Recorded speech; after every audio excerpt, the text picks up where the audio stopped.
High friends, welcome to Sam's kitchen. Friends, आज ना आपण एक स्पेशल स्नॅक्स करणार आहोत जे 8 ते 10 दिवस टिकणार आहे।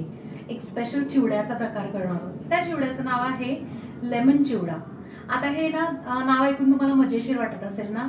येस, इतका सुंदर असा टँगी फ्लेवरचा, थोडासा आंबट आणि तितकाच चविष्ट असा हा चिवडा होतो आपला। आणि ह्याच्यात काही टिप्स पण मी सांगितलेले आहेत, सो नक्की पूर्ण व्हिडिओ बघा। हा चिवडा ना तुम्ही अगदी 4 वाजताची छोटी भूक म्हणा किंवा टिफिन मध्ये स्नॅक्स म्हणा, कधीही तुम्ही सर्व करू शकता। सो नक्की करून बघा आणि मला कमेंट मध्ये सांगा।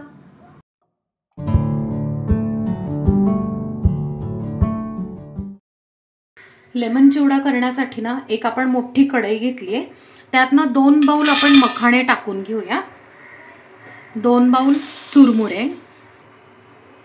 आता हे जे दोन्ही आहेत जिन्नस ते छानपैकी आपण आहे ना कुरकुरीत परतून घेऊया। एक साधारण 4 ते 5 मिनिटं या प्रोसेससाठी लागतात। आपण जो लेमन चिवडा करतोय ते हे 2 जिन्नस वापरून आपण करतोय, कारण आपल्याला ना पौष्टिक करायचं आहे। आणि महत्त्वाचं म्हणजे ना मखाण्यामध्ये भरपूर बेनिफिट्स आहेत, जसं की फायबर, आयर्न, मॅग्नेशियम असे बरेच फायदे आहेत मखाण्याचे। 5 मिनिटं आपण खमंग भाजून घेतलेत। आता तुम्ही बघू शकता चुरमुरे आणि मखाना मस्तपैकी आहे ना कुरकुरीत झालेत। आता आपण हे ना एका बाउलमध्ये काढून ठेवूया। लेमन चिवड्यासाठी ना आपण फोडणी तयार करणार आहोत। अगदी छोटा डाव त्याच्यात तेल टाकलेले, जास्त तेलाची आवश्यकता नाहीये। त्यात आता अर्धी वाटी शेंगदाणे टाकूया, हलके गुलाबी असे तळून घेऊयात। शेंगदाणे आहेत ना हलके गुलाबी व्हायला सुरुवात झालेली आहे। आता त्यात ना आपण कढीपत्ता टाकून घेऊया। आपण गॅसची जी फ्लेम आहे ती लो ठेवली, म्हणजे काय होतं की आहे ना ह्याच्यात जे काही मॉइश्चर वगैरे असेल ते निघून जाईल आणि शेंगदाणे आणि कढीपत्ता मस्त कुरकुरीत होईल।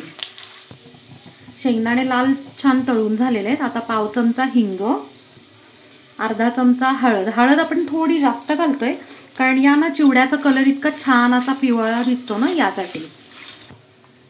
आता त्यात ना एक छोट्या लिंबाचा रस आपण टाकून घेऊया आणि 2 मिनिटं असंच ठेवूया।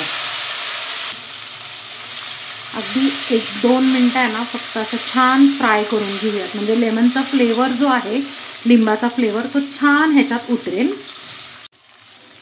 आता ना ह्याच्यात लिंबाचा रस टाकल्यावर तुम्हाला असं वाटेल की ना आपला चिवडा मऊ पडेल का, तर तसं नाही होणार। म्हणून तर मगाशी ना मी म्हणलं की ज्या वेळेला लिंबाचा रस आपण ह्याच्यात टाकतो त्यावेळेला 1-2 मिनिटं आपण फ्राय करायचं। आता ह्याचा जो चुरचुर, जो मगाशी आपण ज्या वेळेला लिंबाचा रस टाकला तेव्हा अगदी चुरचुर चुरचुर आवाज आला, कारण त्याच्यात थोडंसं नॅचरल पाणी असतं म्हणून।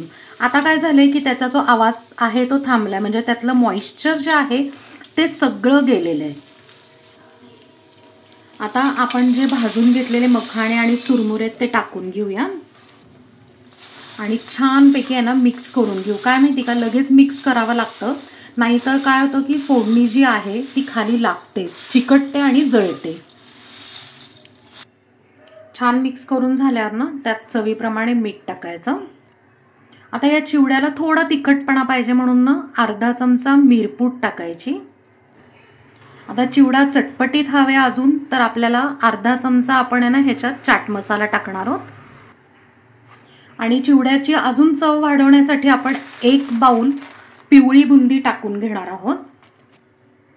आता हा चिवडा मस्तपैकी मिक्स करून घेऊयात, म्हणजे काय होतं ना की आहे ना सगळे मसाले, मीठ सगळीकडे लागतं यासाठी। आणि आता ना ह्याच्यात तुम्ही थोडंसं ऑब्झर्व केलं असेल की आहे ना आपण बुंदी टाकायच्या आधी मीठ टाकलं, कारण बऱ्याच वेळा काय होतं बुंदी आधी टाकली की आपण ना नेमकी चुकून आहे ना मीठ त्या प्रमाणात जास्त टाकतो, म्हणून आपण आहे ना आधी मीठ टाकलेलं आहे। आता हा चिवडा ना 1-2 ते 3 मिनिटं छानपैकी आहे ना परतून घेऊयात आपण।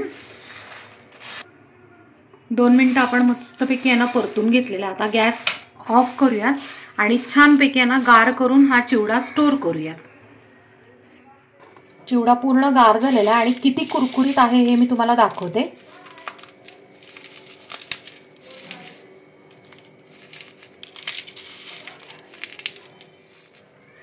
फ्रेंड्स, मस्त असा टेस्टी, टँगी आणि एकदम चविष्ट असा लेमन चिवडा तयार आहे।